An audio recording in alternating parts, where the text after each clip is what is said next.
Hello! Today we are going to talk on a very important topic: how to develop your spatial awareness skills. There is nothing difficult about that, but there is one peculiarity. You have to practice. Of course, you can knock down a few poles, trees, fences, scratch and dent your car time and time again. Almost all experienced drivers went through this. But can you minimize those dents and scratches? Of course you can, if you practice. I'll show you a few exercises which I use at my spatial awareness classes. Some of them have long been known, and some of them I invented myself. The spatial awareness cycle is divided into several video tutorials. Here is the first short lesson.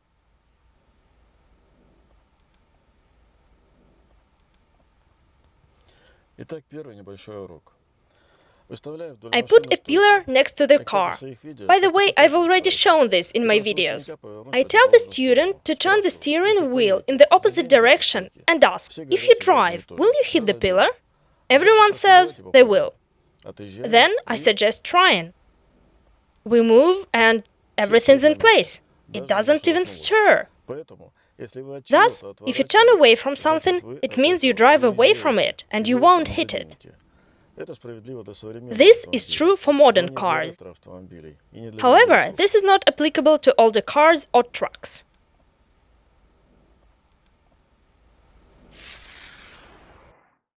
Next, we put two pillars at a distance of about 30–40 meters.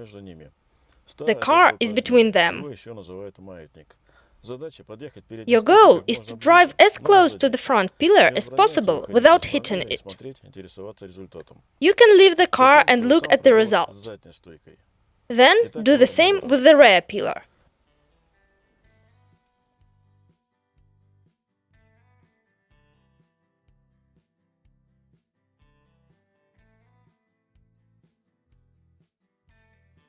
The video shows the ideal case. This is what we should strive for. Do not be upset if you can't do it at once. This is common.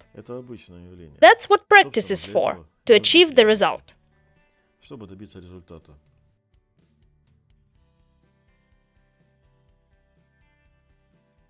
Drive, stop, leave the car, have a look, and again, time after time.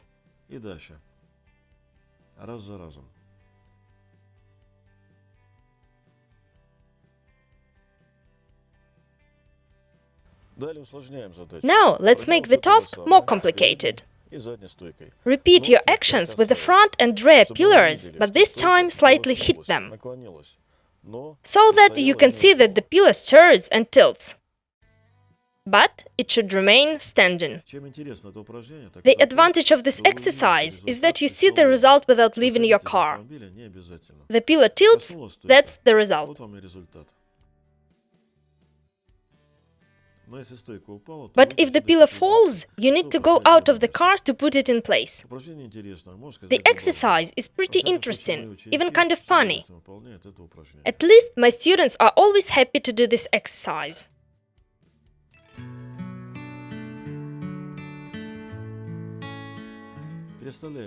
Now reposition the pillars.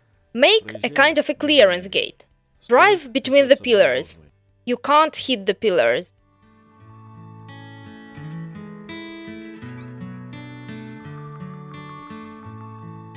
Reduce the distance between them gradually.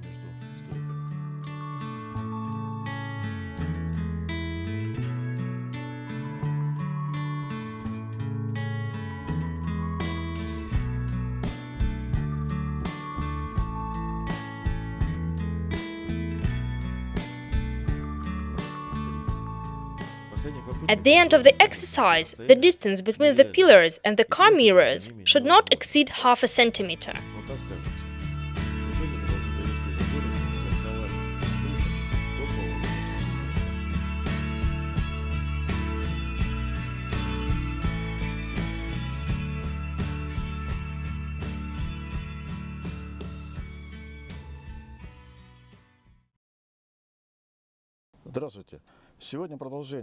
Let's continue our spatial awareness tutorial, part 2.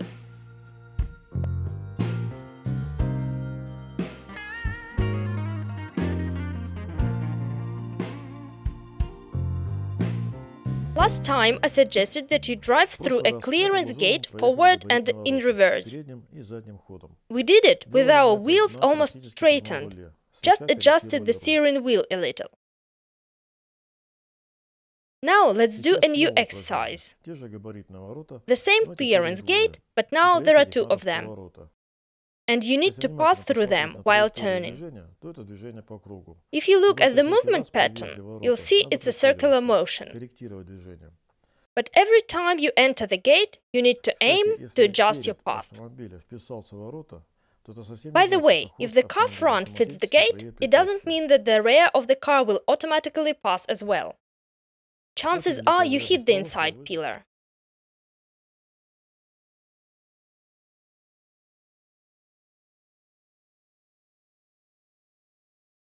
At my classes and in my video tutorials, I say again and again that you need to be aware of what's in the direction you are turning to.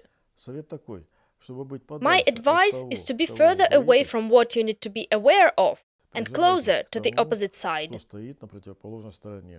When turning right, watch the right pillar and get closer to the left one.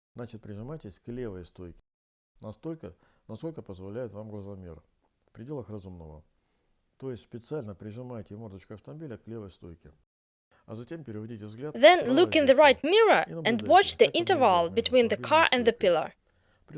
Slow down, and if the gap is too small, straighten the wheels.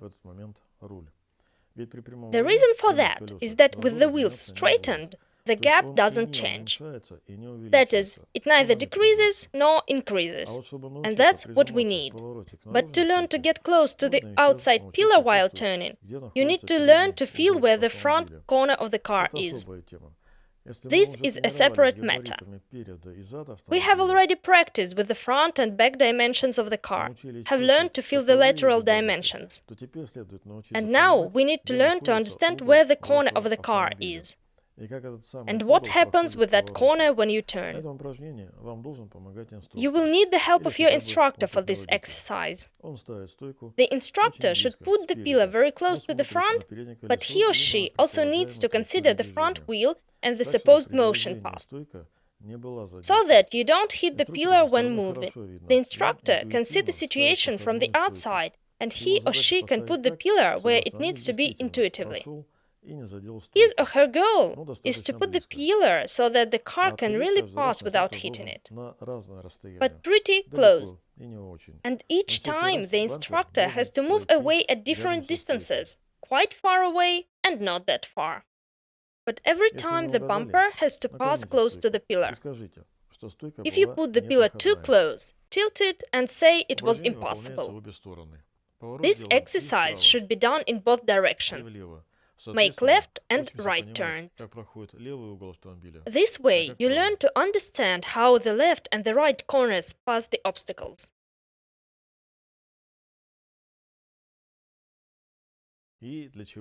Why do we do it? To make the students remember with their eyes and develop their visual estimation. Go. Stop.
continue our spatial awareness lesson. In the first two lessons, we learned to feel the dimensions of the front and the rear of the car, lateral dimensions.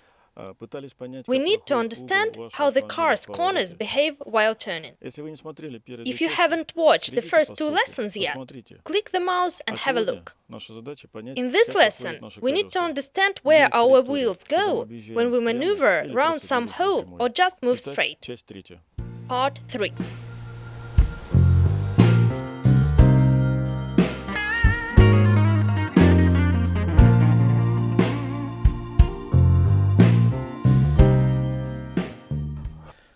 For starters, I'll give you a curious exercise to revise what you've learned. I make a square using 4 pillars. The distance between them is about 4, 5 or 6 meters. I ask the student to drive through the square and then come back to it along the shortest path from any side. I become a traffic controller, and I make the square smaller with each time. The square eventually becomes some random figure, and the motion path that I said becomes more sophisticated and complicated. Every time I make the student slow down and check all the pillars.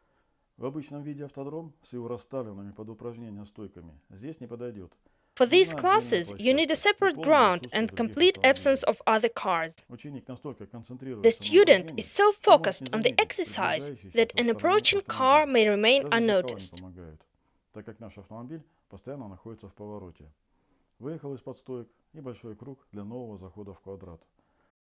This is the main exercise in the entire cycle of the spatial awareness lessons. In 20 minutes, the motion pattern becomes so complicated that even professional drivers may feel uneasy. But this is what practice is made for.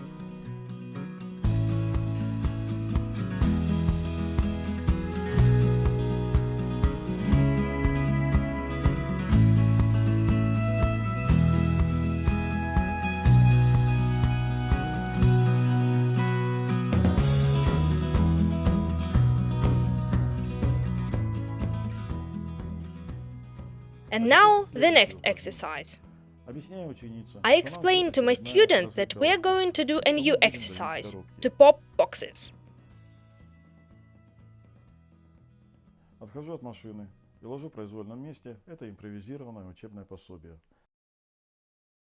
Choose cartons with cups suit best for this exercise. It's a good idea to find a lot of such cartons. Scatter them all over the ground.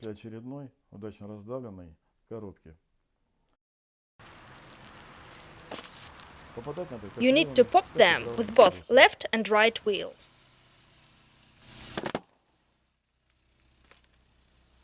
Why do the cartons need to have cups? They are quite airproof. And when you drive over such cotton, it kind of explodes, with a characteristic and pleasant pop.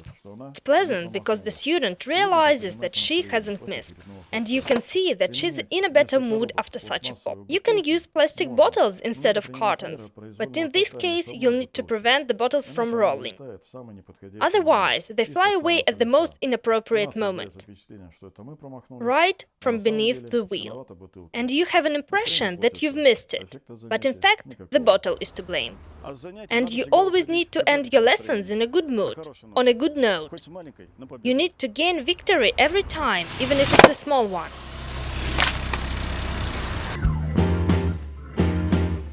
That's all. See you later. The author of this lesson is Sergei Novakshonov, translated by Ksenia Kogan, Prima Vista Translation Agency.